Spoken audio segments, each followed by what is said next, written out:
The president of Sierra Leone, Ernest Koroma, has joined other world leaders at the United Nations where they are discussing terrorism, security, health disasters and corruption, amongst other issues. Most recently, Sierra Leone has had to deal with the devastating impact of Ebola and the drop in the price of commodities such as minerals and diamonds, which are major exports. But a recent resurgence of female genital mutilation is raising concern.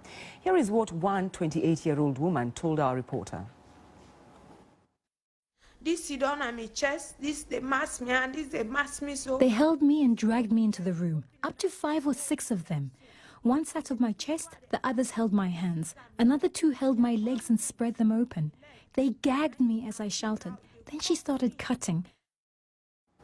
Well, following that incident, protests have been going on in the eastern town of Kenema, but not the kind that you might imagine. Sierra Leonean police have had to release the woman circumciser who allegedly carried out the operation following pressure from a powerful society of circumcisers. Well, President Ernest Koroma joins us from the United Nations in New York, where he's taking part in the high-level meetings. Thanks for taking time to talk to us on the program.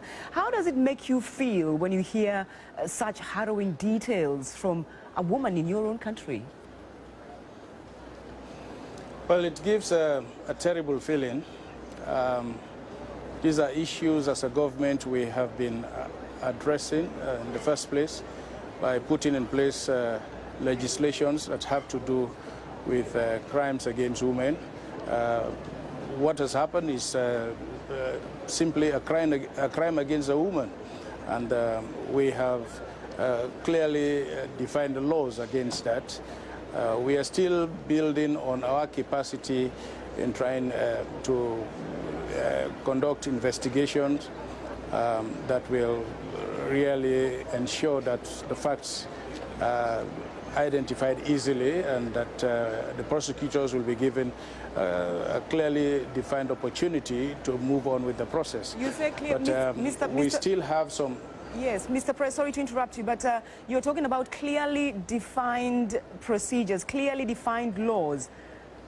Female genital mutilation is not banned in Sierra Leone. It's not illegal. Why not make it illegal? Well, I'm talking about crime against women. That is different from the FGM.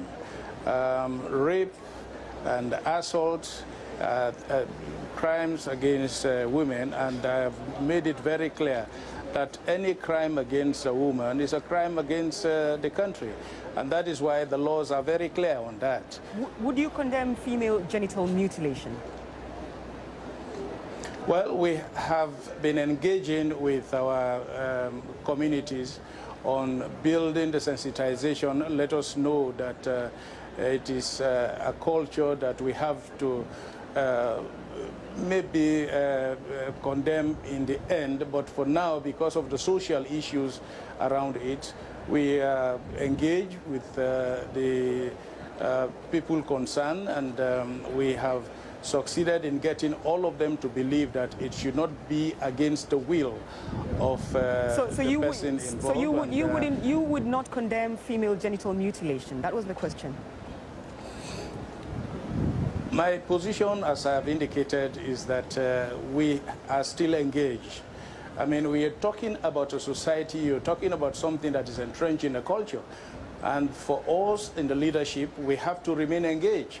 And we are making some progress. Whatever it is, we have come a long way in trying to maybe to the realization that we have to do something that we will legalize.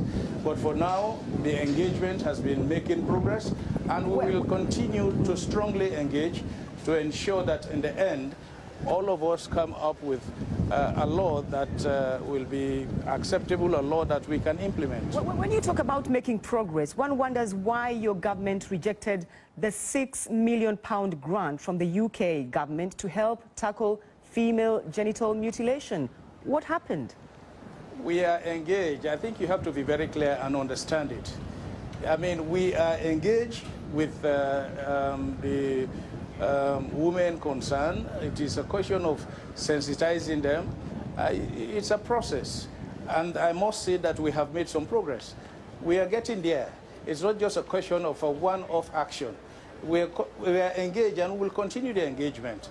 What is important is the progress we are making, the understanding that is out there, and everybody coming together to ensure that we remain focused and get to the point we are all agreed to getting. All right, we have to leave it there, Mr. President, but thanks for taking time to talk to us here on Focus on Africa. President Ernest Koroma of Sierra Leone. Thank you.